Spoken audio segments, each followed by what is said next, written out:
Bridge की साप्ताहिक bulletin आप सभी का बहुत बहुत स्वागत है। मेरा नाम है विद्युत और ये है इस हफ्ते की खेल खबरें। भारत की मनिका बात्रा और अर्चना कामत ने WTT कंटेंडर लास्को में महिला युगल का खिताब जीतकर एक जोड़ी के रूप में अपनी पहली बड़ी जीत दर्ज की। दुनिया की 36वें नंबर की जोड़ी ने प्यूर्तो रिको की 23वीं रैंकिंग की मेलानी डियाज और एंड्रियाना डियाज की जोड़ी को 11-3, 11-8, 12-10 से हराया। भारत की जोड़ी ने तीसरे सेट में 4 गेम पॉइंट बचाकर मैच पर कब्जा कर लिया। BCCI ने फिर एक बार नई दिल्ली के पर्यावरणीय खतरों को नजरअंदाज कर राजधानी में सैयद मुश्ताक अली ट्रॉफी को निर्धारित किया। दिल्ली की वायु गुणवत्ता पिछले साल की तरह नवंबर के महीने में फिर से खराब हो गई।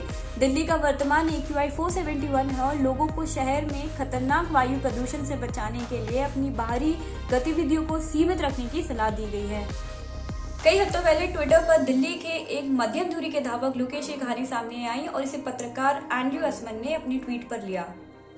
यह इस बारे में था कि वित्तीय सहायता की कमी के कारण लोकेश अपने एथलेटिक्स करियर में कैसे संघर्ष कर रहे हैं। राज्य सरकार की ओर से आर्थिक सहायता के रूप में इस विस्तारित ट्वीट के माध्यम से मदद मिली। अरविंद केजरीवाल ने हाल ही में लोकेश को 3 लाख का चेक सौंपा। भारतीय पैडलर रीत ऋषि ने ITTF इक्वेडोर ओपन 2021 जीतकर अपना पहला अंतर्राष्ट्रीय प्रो टूर जीता। रीत ने फाइनल में अपनी भारतीय हमवतन और ओलंपियन अंकिता दास को 4-2 से हराया। रीत अब इस जीत के साथ एकल वर्ग में प्रो टूर जीतने वाली पहली भारतीय महिला बन गई है।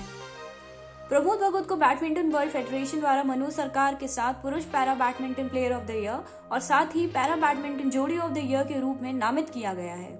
घरेलू बैडमिंटन सीजन के लिए 20 महीने का इंतजार खत्म हो गया है क्योंकि भारतीय शटलर अगले महीने लगातार सीनियर रैंकिंग लेवल 3 टूर्नामेंट के साथ वापसी कर रहे हैं। सीजन की शुरुआत 16 से 22 दिसंबर तक पहले टूर्नामेंट के साथ चेन्नई में होगी और उसके बाद 24 से 30 दिसंबर तक हैदराबाद में एक और लेवल 3 टूर्नामेंट होगा। राही सरनोबत ने ICC प्रेसिडेंट कप में महिलाओं की 25 मीटर पिस्टल में रजत पदक जीतकर एक और शीर्ष श्रेणी का अंतर्राष्ट्रीय पदक अपने नाम किया।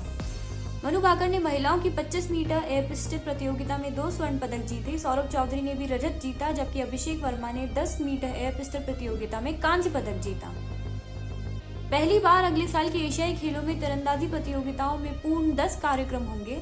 विश्व शासी निकाय ने यह शुक्रवार को घोषणा की। 2022 के एशियाई खेल चीन के हांगझाओ में 10 से 25 सितंबर तक होंगे।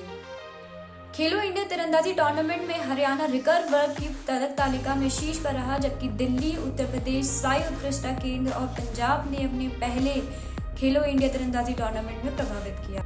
हरियाणा के सचिन गुप्ता ने सीनियर रिकर्व वर्ग में शो का नेतृत्व किया और उनके साथ ही तीरंदाजियों ने जूनियर रिकर्व महिला वर्ग में क्लीन स्वीप करके शीर्ष स्थान सुनिश्चित किया।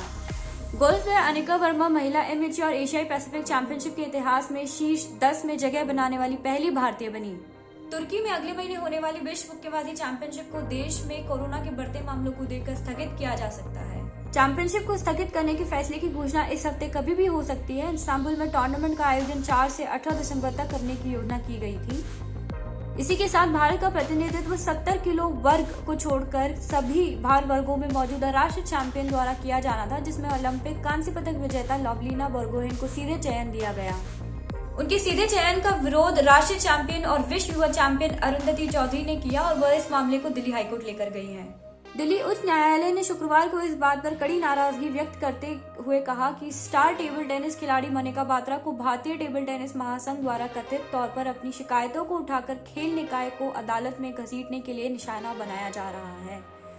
जस्टिस रेखा पल्ली ने यह कहा कि खिलाड़ियों को निशाना बनाया नहीं जा सकता और अगर ऐसा हो रहा है तो यह एक गंभीर समस्या है।